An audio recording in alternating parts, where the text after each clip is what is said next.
Okay, what's up YouTube? Today I'm going to take this AccuStrike Nerf Quadrant and I'm going to turn it into something more like this. And as far as differences here, for example, when I fire this,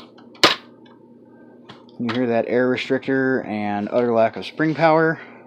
And whenever I fire this one, you can definitely hear a difference. Now, I've already taken this apart, painted it, etc., put it back together. I'm going to do pretty much an identical thing with this. However, on this one, I did not bother to sand off the writing, and I am going to do that on this one.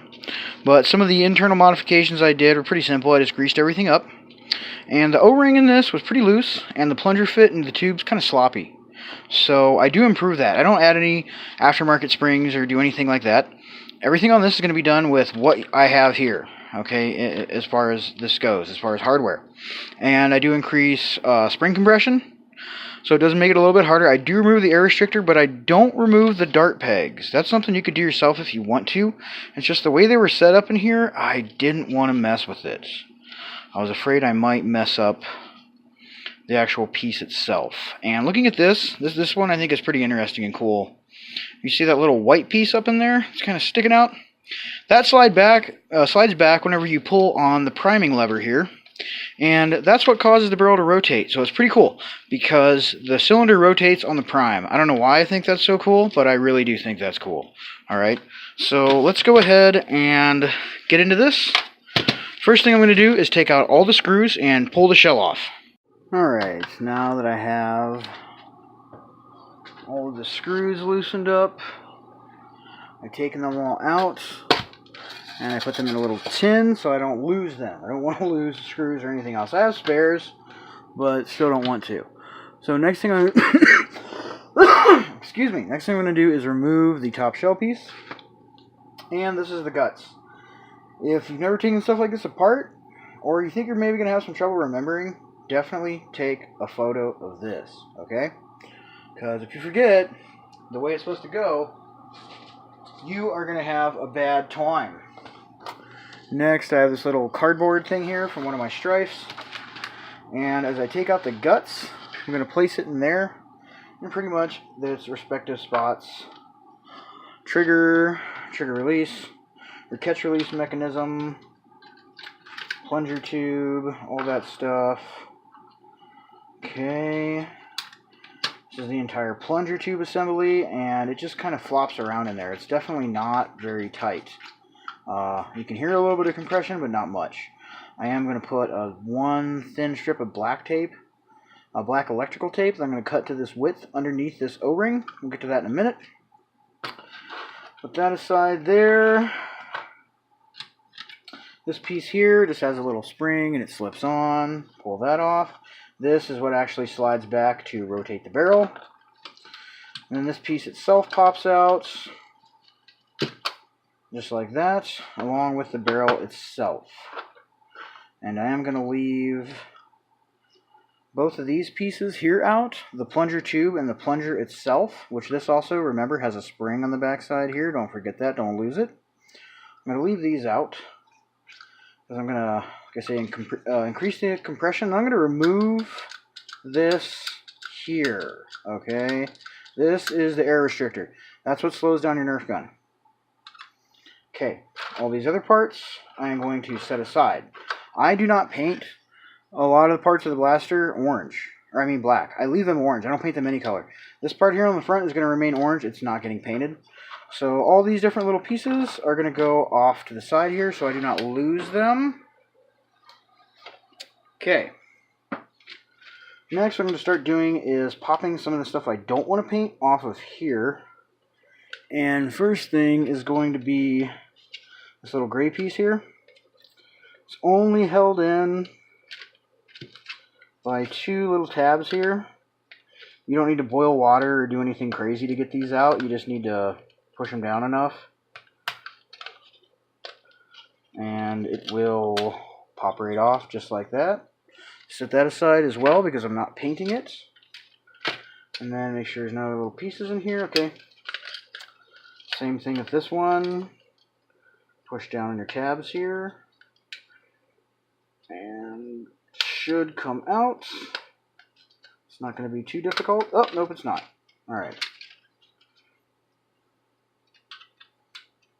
Or is it? Or is it? Okay, there it is. Now, if you want this a different color, you can remove this as well by pushing up on the orange tabs. There's 3 of them, and removing this bottom piece, but I'm going to have it painted all black, so I'm not really worried about that. And for right now, I'm going to set the shell pieces off to the side until I'm ready to paint them. Okay, now for this plunger tube here, first thing I'm going to do is if you look inside here, there is a, yep, there it is. There's a little cross section with a little circle in the middle. And what I'm going to do is I'm going to use a screwdriver to literally break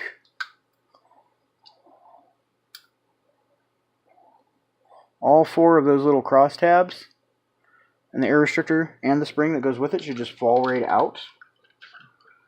And be careful when you're doing this that you don't cause too much damage on the blaster itself. And needle nose pliers might even work. Yep, they do.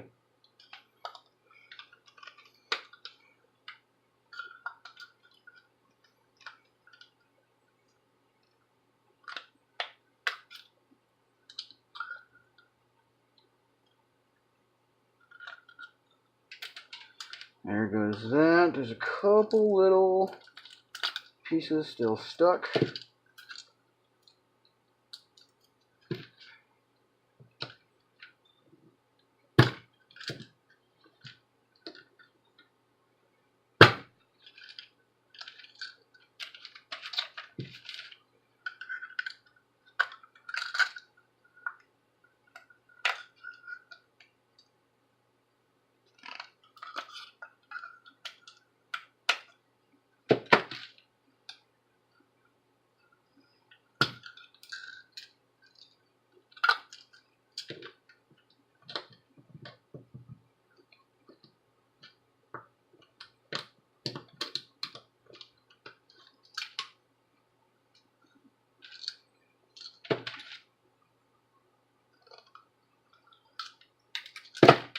Okay, I did have to break the little tab off the air restrictor here in order to get it to fall out all the way, but it is out, and now you can see there is a totally clear, unrestricted flow of air.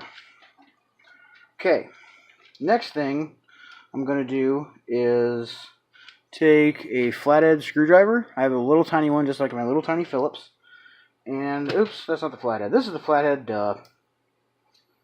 And then I'm going to pop this off. Now, I'm not going to clean off this O-ring because this O-ring is covered in silicone grease. Next, I'm going to go and grab some black electrical tape, and I'm going to cut a ribbon off to put around this. Alright, so I took an X-Acto knife, and I just cut around the edge of the black tape to get a nice thin sliver. And I'm going to use a rag here to clean some of the excess silicone grease off of here, just so the black tape will stick. And I'm going to take that.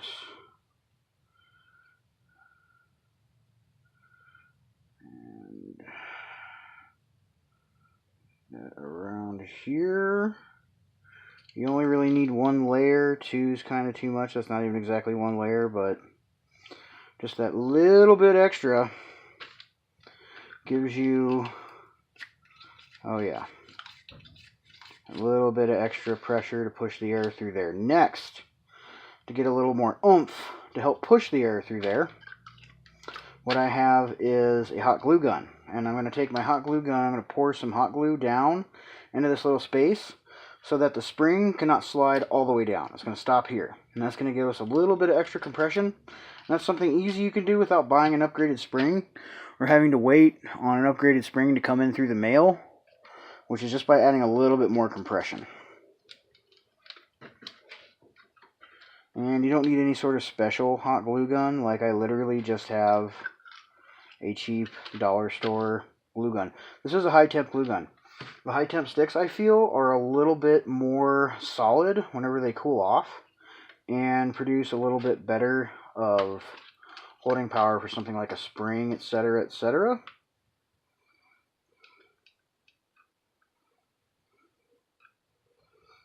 And this, of course, it's hot glue. But, you know, it's going to sink down in there. So you may have to squirt it in a few different times. But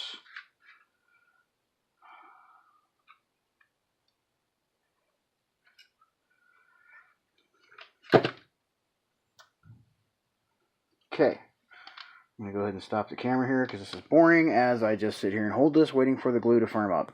Okay, my glue has firmed up and you can see the spring does not go all the way to the bottom. Now it stops there and it gives me about an extra quarter inch or so of compression. So that's pretty much it for that.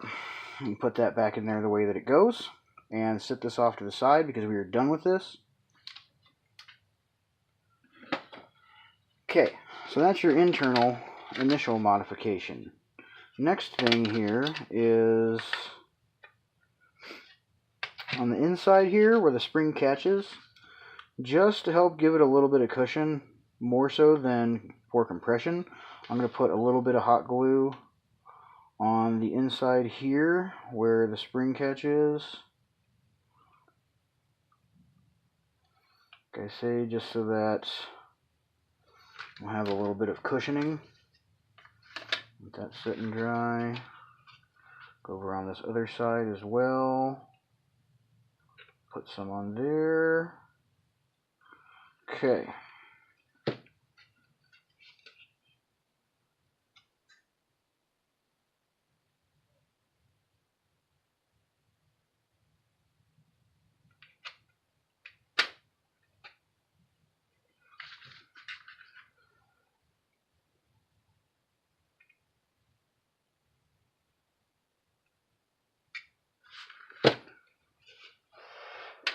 Alright, a little bit of glue on both my pieces to help cushion the spring.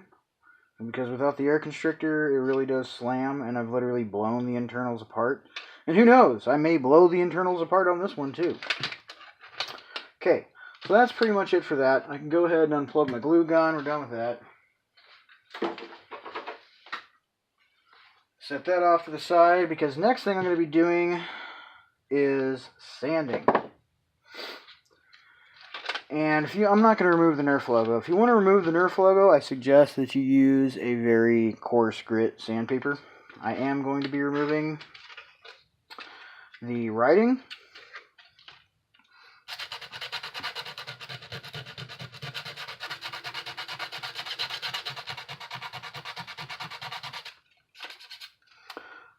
Coarse grit is a good starter, in my opinion. If you're going to hydro dip or something, I would suggest using like a 300 grit and moving down to a 600 and probably even wet sanding. And even with this rough grit, I just use it to get a start. I don't take it all the way down to the flat plastic. I just use it to get a head start on all this raised lettering.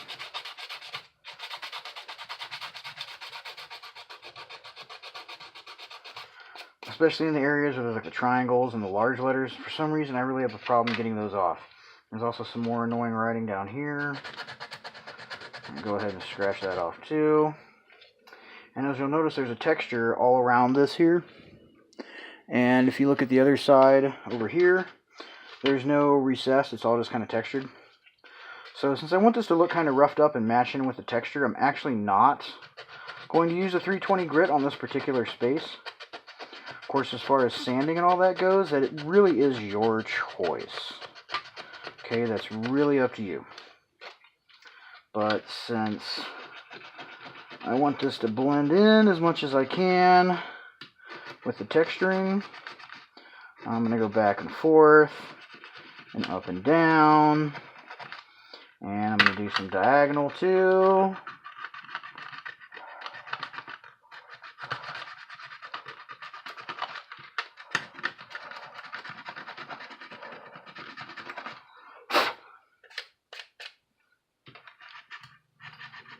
As much as I can, I am going to try and blend this in.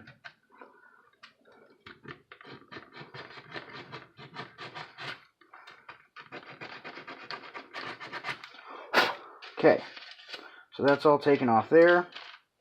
Like I say, for the rest of this, I'm going to switch to a 300 grit sanding block, and then I'm going to go down to the 600 I'm going to go ahead and stop the camera here because it's going to be boring to watch me sand for like 5 to 10 minutes. Okay, so not only did I sand all of that stuff here smooth, I also sanded everything and roughed it up.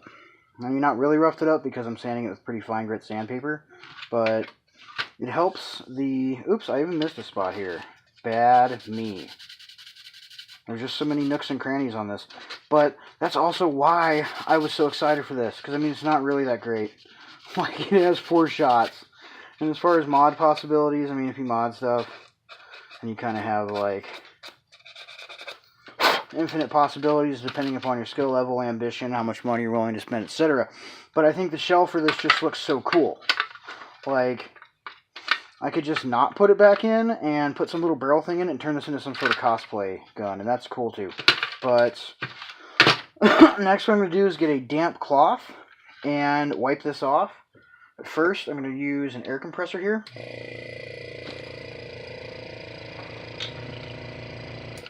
It's not a powerful air compressor, just hooked to my airbrush. And I'm going to... Whoa, why is there water coming out of here? And I'm going to use this to... Oh my gosh. I'm going to use this to blow all the little sand dust and stuff out of these little cracks and crevices and spaces like that. Wipe it off with a damp cloth and then paint. Okay, to paint this, I'm going to use some Duplicolor Vinyl and Fabric Specialty Coating. This is a flat black. And I'm going to go ahead, arrange my pieces, and spray a nice, thin, even coat over both the pieces. And whenever I do this, I usually do about 2-3 coats total from start to finish. Alright, now this has had some time to dry. I went ahead and snapped the pieces I did not paint back into the handle here. And yeah, I even did paint the inside of it. You don't necessarily need to, but I feel like if I don't do it, I'm definitely going to get a comment on that, if nothing else.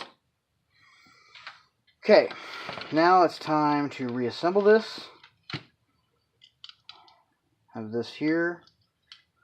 This will slide on to these 2 holes, and this fits right down on that slot there. Make sure everything's nice and seated where it's supposed to be.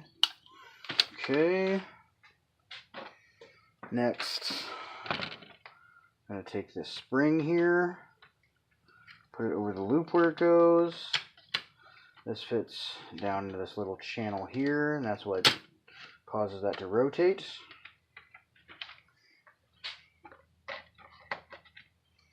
Can't forget the little orange piece for your tactical rail up top. And your plunger tube system, now minus the old pesky air restrictor. Up. Can't forget that spring. That spring has to sit down in place here. I'm going to use some screwdriver assistance here to help me push the spring into place.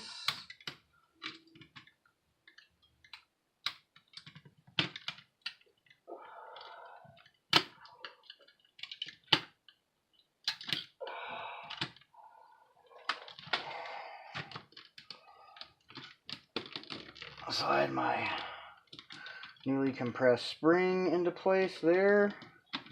Make sure all this stuff is pushed down and even where it's supposed to be.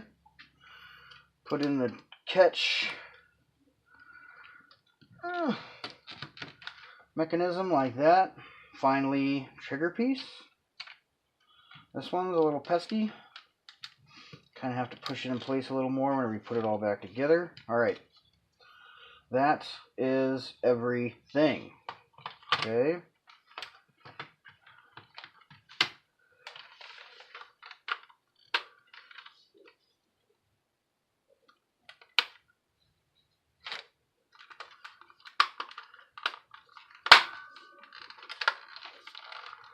Okay.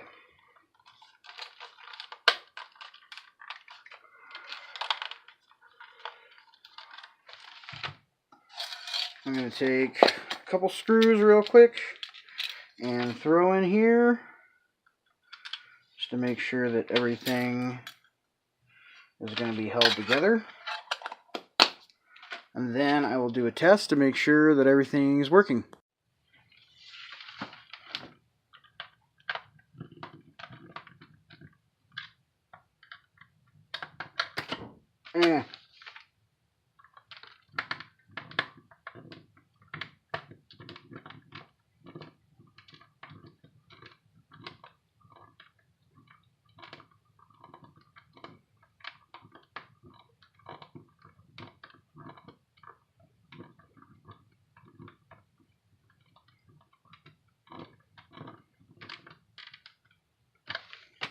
Okay, is that all of them? That's all of them.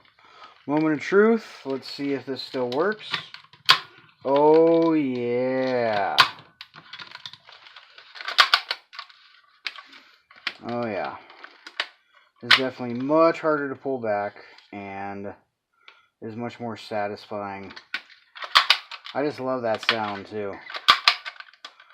Okay. Now, you'll notice in the opening of this video that I dry fired the one I'd already modded. Don't do that. That's actually really stupid. Once you mod these and you take out the air restrictor, there's a good chance, a very, very good chance, that if you fire it without having a dart in here, the plastic components, the internals, will slam together. Especially that little white peg, you know, kind of sticking up out of the plunger that goes into the plunger tube that hooks onto the release mechanism that causes the barrel to rotate. Like, whenever that fires, it's going to slam together, and that stuff will crack, break, come apart. So make sure to count your shots if you're going to mod your blasters, and never dry fire it. I know I did that in the opening just to demonstrate, but that was stupid. So don't do that.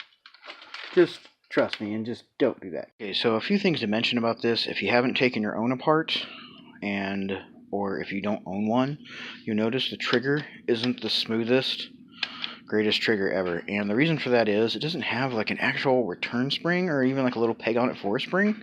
If there's one thing I'd go through later and adjust or mess with, it would probably be to put an actual spring out of another blaster into this and just figure out some way to get it to stay in place, because this trigger is just not great. Okay, now whenever I first fired this, before I modded this, from this room all the way to the end of the hall down there where that Bob Marley poster is about 30-35 feet, and stock, this was hitting the ground or barely hitting the wall down there at the bottom. So now that this has been souped up a little bit, I'll do the first test firing, and I'm going to use the AccuStrike darts that it was included with.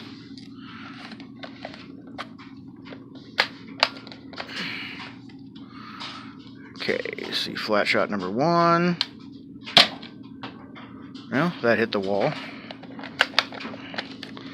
Try number 2. Oh, I did not get it primed all the way.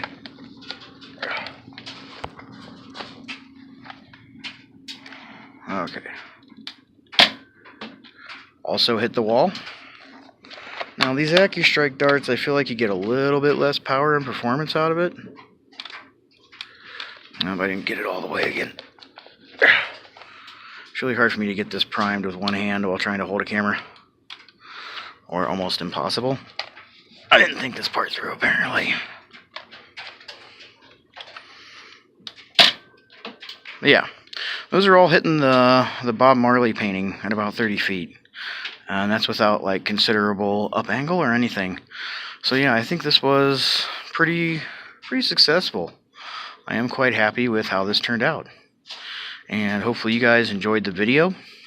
That's pretty much going to wrap it up. The only other thing I'm going to do to this blaster is I'm going to use some silver to paint in the Nerf logo, for example, on both sides, much like I did with the other one. But yeah, that's pretty much it. So hopefully you guys enjoyed this video, and as always, thank you for watching. And if you did enjoy this, please leave a like and subscribe.